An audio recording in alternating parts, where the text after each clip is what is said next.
the Murder Castle. During the 1893 Chicago World's Fair, visitors flooded into the city by the thousands, eager to witness the grand spectacle. Many needed places to stay, and a charming pharmacist named Herman Webster Mudgett, who went by H. Holmes, had just the solution. He'd built a massive 3-story building that he called the World's Fair Hotel. But this wasn't just any hotel. Holmes had designed it with a sinister purpose, incorporating secret passages, soundproof rooms, and doors that locked from the outside. The building featured a basement equipped with a surgical table, acid vats, and a crematorium. Holmes would lure guests, particularly single women traveling alone, into his hotel where they would simply disappear. The legend grew over time, with newspapers claiming Holmes murdered up to 200 people in his elaborate death trap. While those numbers were sensationalized, the reality was still horrifying. Historians and researchers have confirmed approximately 9 victims, though the actual number may never be known. Holmes would take out life insurance policies on his victims, kill them, and then sell their skeletons to medical schools. He'd strip flesh from bodies using the acid vats and dispose of remains in the crematorium. When police finally investigated the building in 1895, they discovered the hidden rooms, chutes leading to the basement, and doorways that opened to brick walls. Holmes was arrested, tried, and hanged in 1896.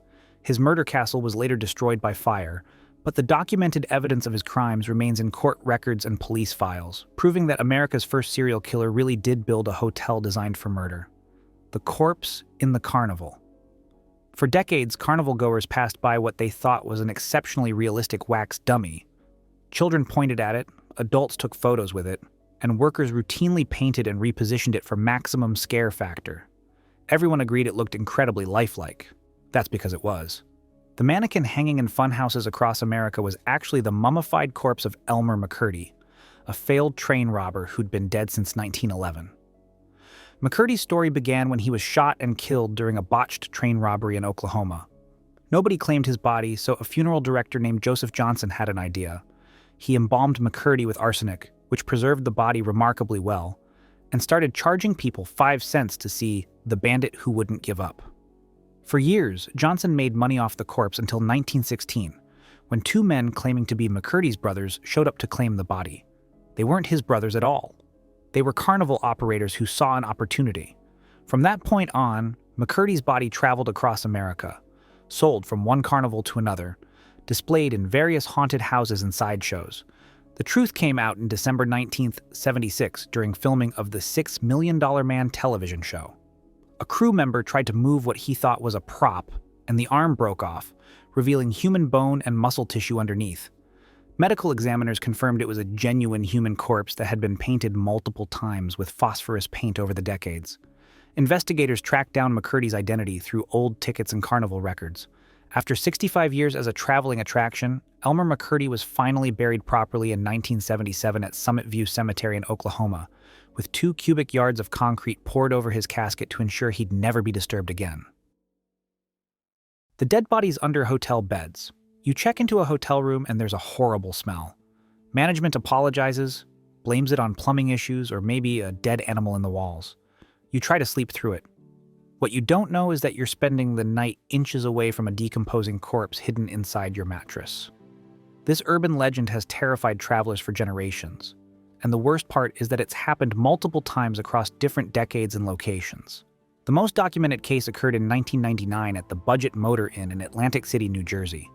Room 112 had been generating complaints for days. Guest after guest checked in, complained about the overwhelming stench, and either checked out early or suffered through it.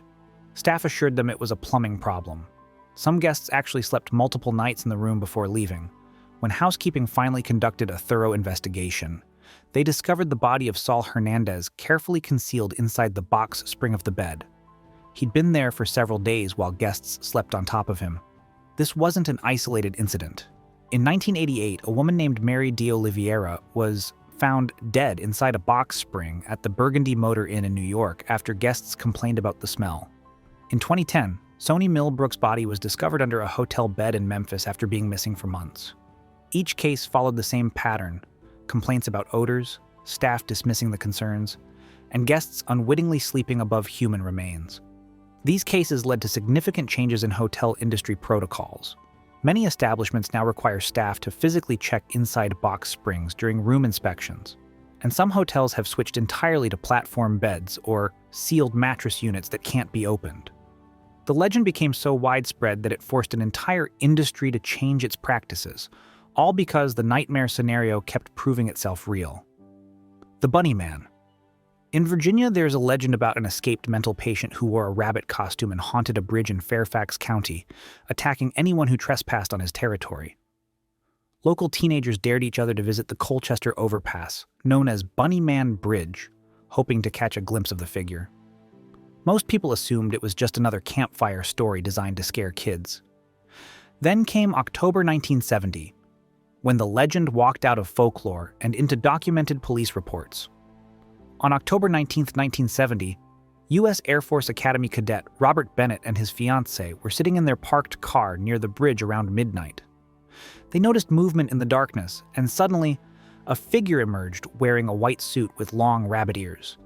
The man shouted at them about trespassing on private property, then hurled a wooden axe through their passenger window, shattering the glass. Bennett and his fiancée immediately drove to the police station to file a report. Interestingly, Bennett's fiancée disputed some details, saying the costume looked more like long, pointy headwear rather than a full bunny suit, but both agreed on the axe and the aggressive behavior. Just 10 days later, on October 29th, construction security guard Paul Phillips encountered the same figure. Phillips was checking on an unfinished home in Kings Park West around midnight when he saw a man in a rabbit costume standing on the porch, chopping at the wooden support posts with an axe. The figure turned to Phillips and warned him that he was trespassing, threatening to chop off his head if he came any closer. Phillips fled and called the police immediately. Following these two documented incidents, approximately 50 people came forward claiming they'd also seen the Bunny Man. Fairfax County Police thoroughly investigated both official reports, and those documents remain in county records today.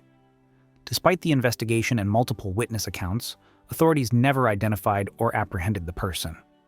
The Bunny Man simply vanished, leaving behind only official police documentation and a bridge that still attracts curious visitors who want to test the legend themselves. The Toxic Lady. The legend described a woman who arrived at a hospital emergency room, and when doctors drew her blood, toxic fumes erupted from her body, causing medical staff to collapse. Some versions claimed her body melted through floors, or that hazmat teams had to seal off entire hospital wings. It sounded like science fiction. Then came the night of February 19, 1994, when Gloria Ramirez arrived at Riverside General Hospital in California, turning the legend into a medical mystery that still puzzles scientists today. Ramirez came to the emergency room suffering from advanced cervical cancer and serious heart problems. Medical staff immediately noticed something strange. Her skin had an unusual oily sheen, and her body gave off a fruity, garlic-like odor. When a nurse drew blood for testing, she noticed the blood had an ammonia-like smell and appeared to have manila-colored particles floating in it. Within seconds of handling the blood, the nurse felt dizzy and had to leave the room. A respiratory therapist who'd been assisting fainted. A medical resident began experiencing breathing difficulties. One by one, staff members started dropping. By the end of the night, 23 hospital workers had fallen ill with symptoms including nausea, breathing problems, muscle spasms, and loss of consciousness. 5 required hospitalization, and 1 needed intubation to help her breathe. The emergency room was evacuated and sealed off, with a hazmat team called in to decontaminate the area. Ramirez died from kidney failure about 45 minutes after arriving, and her body was placed in an isolated containment unit. Scientists later theorized that Ramirez had been using DMSO, dimethyl sulfoxide, as a home remedy for pain relief. Her organ failure may have converted the DMSO into DMSO2, and then into DMSO4, a highly toxic compound that crystallized at room temperature. When staff drew her blood and exposed it to oxygen, it could have released toxic fumes. While this explanation remains debated, the documented medical reports confirm that something in Gloria Ramirez's body caused mass casualties among trained medical professionals. The secret life in the walls. The idea that someone could be living secretly inside your home, watching your every move through hidden gaps and emerging only when you're gone, seems like pure horror fiction. Yet multiple documented cases prove this nightmare scenario has happened more than once. with terrifying details that matched the legend almost exactly. In 1986, Pepperell, Massachusetts became the center of one of the most disturbing cases when police discovered that Daniel LaPlante had been living inside the walls of the Gustafson family home. LaPlante, who was 17 at the old, had accessed the house through a small crawl-space entrance and created a hidden living area within the wall cavities. He would wait until the family left, then emerge to eat their food, drink their beverages, and move their belongings to different locations.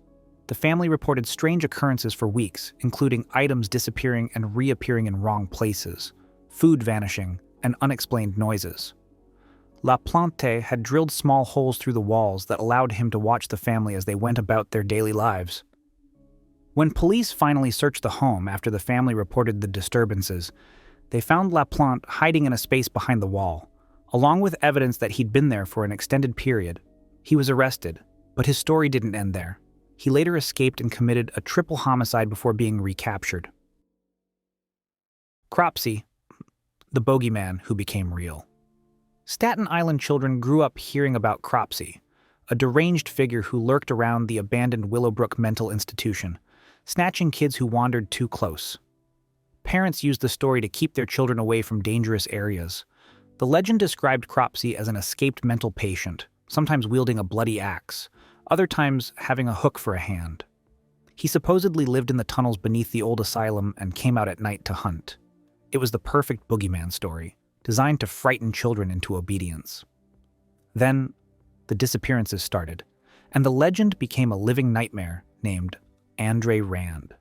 Rand had actually worked as an orderly at Willowbrook during the 1960s and 1970s, when the institution was notorious for horrific patient abuse and neglect. After Willowbrook closed, Rand didn't leave the area. He continued living on the grounds in makeshift camps, becoming a familiar but unsettling presence in the community. In 1987, 12-year-old Jennifer Schweiger disappeared. She had Down syndrome and was last seen near the grounds of the former institution. Police organized a massive search, and 35 days later they found her body in a shallow grave on the old Willowbrook property. Physical evidence linked Rand to the crime scene. During the investigation, police connected Rand to other disappearances. In 1981, 5-year-old Holly-Ann Hughes vanished while playing near her apartment. Her body was never found, but witnesses had seen her with Rand that day. In 1983, 11-year-old Tia Hayase Jackson disappeared after leaving her house to buy ice cream. Again, witnesses reported seeing her with Rand. In 1987, 7-year-old Alice Pereira went missing on her way to school. All of these cases shared the same pattern: young, vulnerable children disappearing near areas where Rand was known to spend time. Rand was convicted of kidnapping Jennifer Schweiger in 1988 and sentenced to 25 years in prison. He was later convicted of kidnapping Holly-Ann Hughes in 2004 and given an additional 25 years to life. The legend of Cropsey had always described as predator targeting vulnerable children around institutional grounds. Andre Rand did exactly that, transforming a cautionary tale into documented criminal history. The Green Man. Along the dark rural roads of Beaver County, Pennsylvania, drivers in the 1950s through 1980s would occasionally spot a figure walking alone at night. As their headlights hit him, his face would seem to glow with an eerie green light, earning him the nickname the Green Man, or Charlie No Face. The legend grew with each telling. Some said he was a monster. Others claimed he was a ghost haunting the road where he died. Teenagers would drive Route 351 specifically hoping to catch a glimpse of him. The truth behind the legend was far more human and heartbreaking than any ghost story. Raymond Robinson was just 8 years old in 1919 when he climbed the Morado Bridge near Beaver Falls to look at a bird's nest. He reached out and touched a trolley wire carrying 22,000 volts of electricity. The shock traveled through his body, and though he survived, the injuries were catastrophic. The electrical burns destroyed his eyes, nose, and one of his ears. His right arm had to be amputated. Local newspapers documented the accident and young Raymond's long recovery. The disfigurement was so severe that he couldn't attend regular school or hold traditional employment. Robinson spent his days at home with his family, crafting leather wallets and belts to earn money, but he loved walking and refused to let his injuries trap him inside permanently. He chose to take his walks at night along State Route 351, specifically to avoid frightening people during daylight hours when more families would be out. His consideration for others actually created the conditions for his legend. When drivers encountered him unexpectedly on the dark road, the combination of surprise, darkness, and the way car headlights reflected off his scarred skin created that green glow that gave him his nickname. What makes Robinson's story remarkable is how it evolved from documented tragedy into supernatural legend, even though many locals knew exactly who he was. Robinson continued his nighttime walks for decades, becoming a known figure in the community until his death in 1985 at age 74. The Green Man legend persists today, but now it serves as a reminder of how tragedy and kindness can transform into folklore. So, which of these legends shocked you the most? Have you heard any urban legends from your own area that might be based on real events? Drop your thoughts in the comments below, and don't forget to give this video a thumbs up if you enjoyed diving into these verified nightmares. Subscribe to our channel for more true stories that blur the line between legend and reality. Until next time, stay curious and maybe check under your hotel mattress.